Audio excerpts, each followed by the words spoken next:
Hi, welcome back to the channel.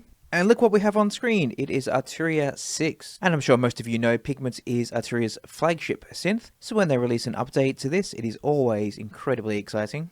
And as I've said numerous times before, Arturia are absolutely on it. Everything they do is just tip top. And in fact, MIDI Brute V won my synth of the year last year. So now they're really spoiling us with delivering Pigments in January and really kicking off the year. So what do we have in this update then?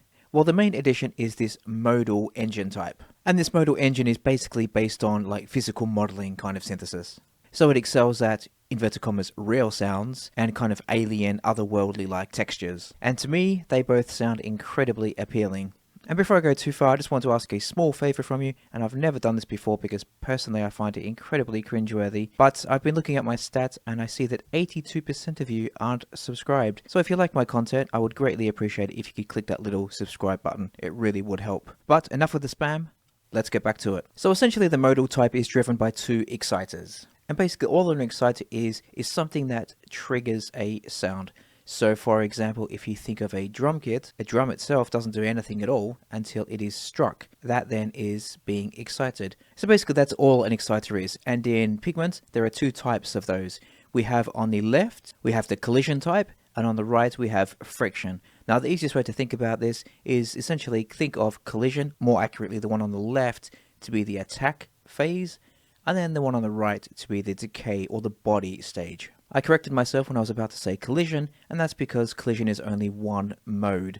You have collision, then there's transient, and then you can also have an audio input should you wish. And on the friction, or the body stage if you like, there are four modes there. So we have friction, we have the audio inputs, we have noise, and we also have a granular. Let's go back to friction though for now. So combined, they essentially trigger the sound, but then they trigger what's in the middle, which can either be a string or a beam. And obviously lots of other parameters that you can see here, but the two main ones are decay and brilliance. Decay is the time that it will take the resonator to ring out, and brilliance is essentially like a low-pass filter. In fact, if you're looking at your DAW, you might have seen the MIDI CC parameter.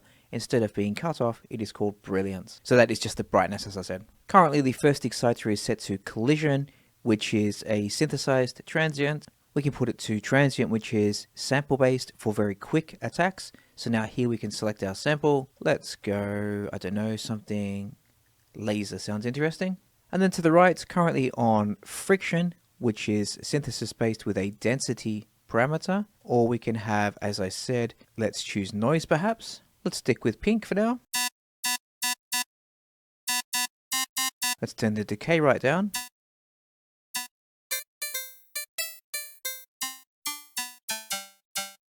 Let's maybe choose another one of the transient. Let's go with scratch. That sounds quite good, like what I was after.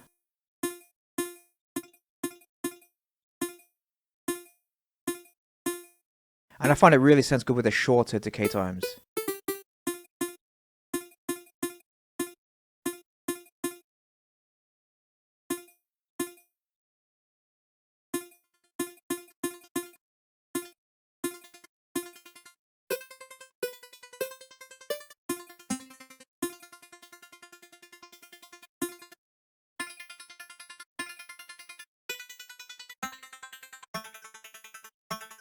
And it's just a very minor point, but it makes me really excited when I see little tiny additions such as this line here and this line here trigger when I press the key. So when a transient is feeding the string, it will trigger this line. And then when the second exciter is feeding the string at the tail, it lights up this line. And it's just a very, very minor thing, but the point is not that these lines light up. Point is that the developers have thought about little things like this. And that just gives me confidence in the entire thing that little details like this have been thought about.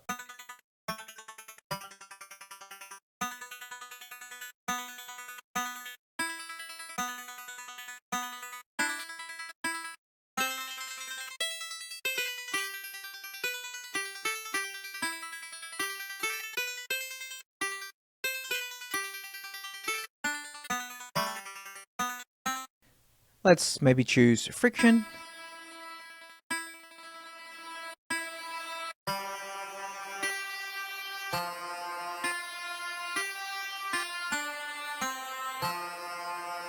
Really nice. Let's just choose another one at random. I haven't been through all of these yet. Knife.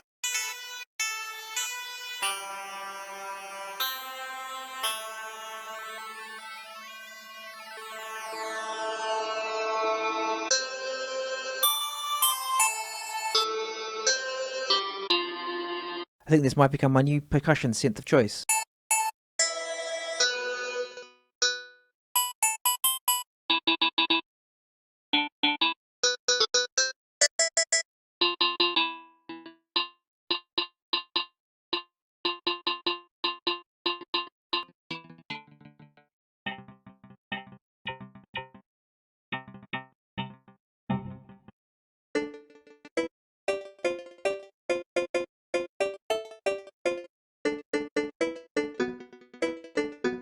Now let's have a look at beam.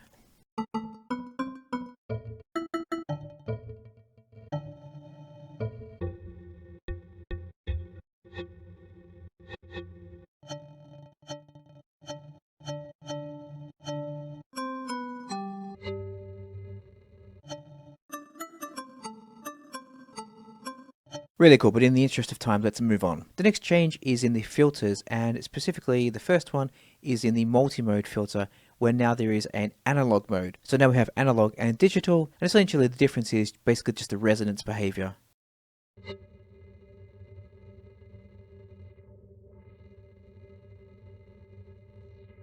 And how the resonance, when you turn the resonance up, how it affects the overall output level. There's also a drive parameter now to drive the input of the filter,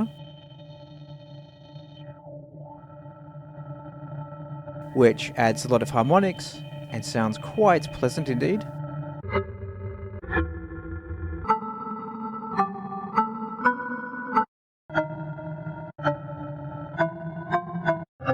Really like that, but let's put it on something a bit more transient. Scratch I like.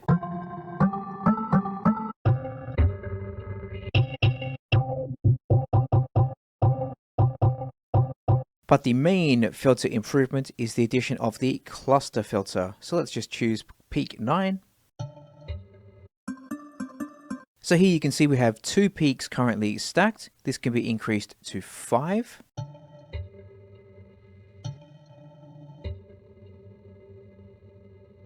The depth of those peaks increased with the resonance. And then we can spread those peaks with this spread dial. So watch the gap between all these peaks spread out now.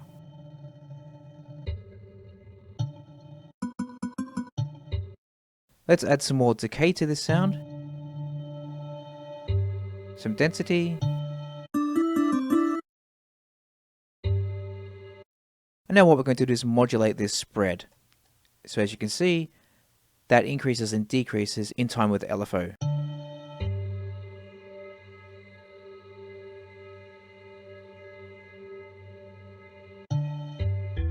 Let's put that on the analog engine so you can hear it a little bit better.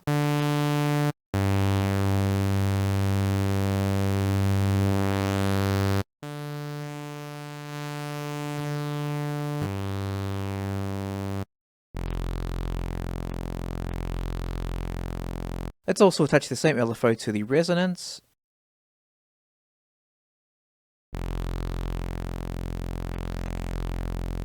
And the cutoff.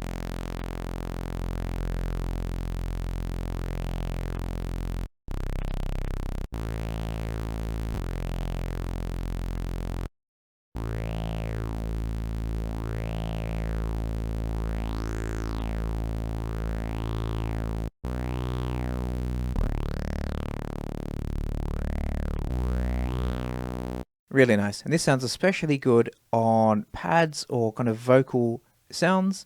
So let's go to our sample engine here and let's choose one of the vocal ones at random. I don't know. Let's go Bud. Sounds good. That's how our raw sample sounds. Let's put on our filter.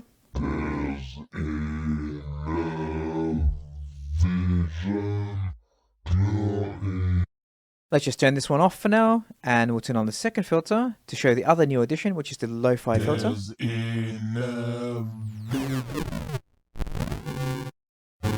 Again, this is one of my favorites.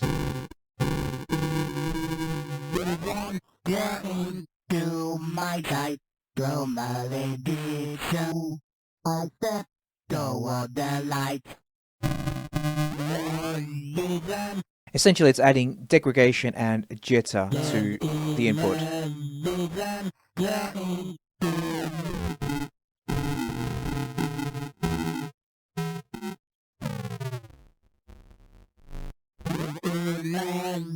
And as you can hear, a little goes a long way there. But let's turn that one off. Let's go back to our cluster filter, because that is a nice segue into the other new addition, and that is in the Granular engine. So let's turn that on, and we now have this scan mode here, which, as we play this through, if we turn this up, you can see it scanning through the sample there.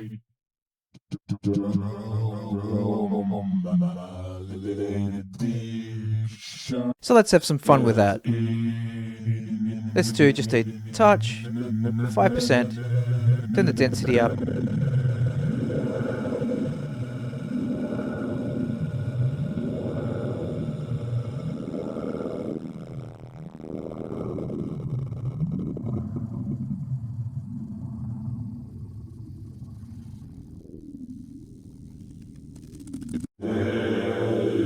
Whoops, bit too loud, sorry.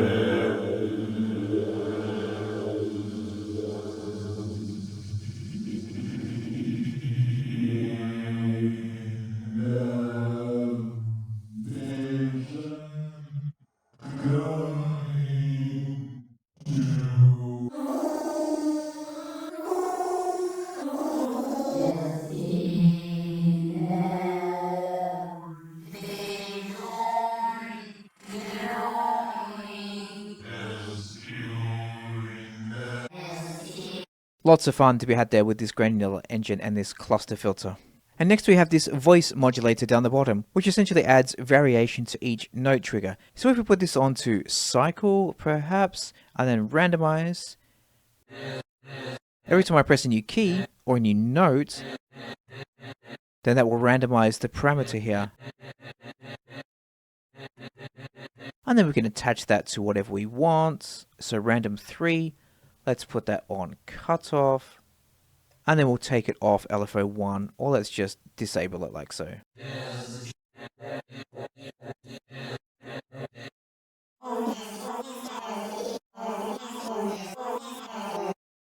Really cool. Every time it's essentially like a note on random, if you're familiar with Serum parlance.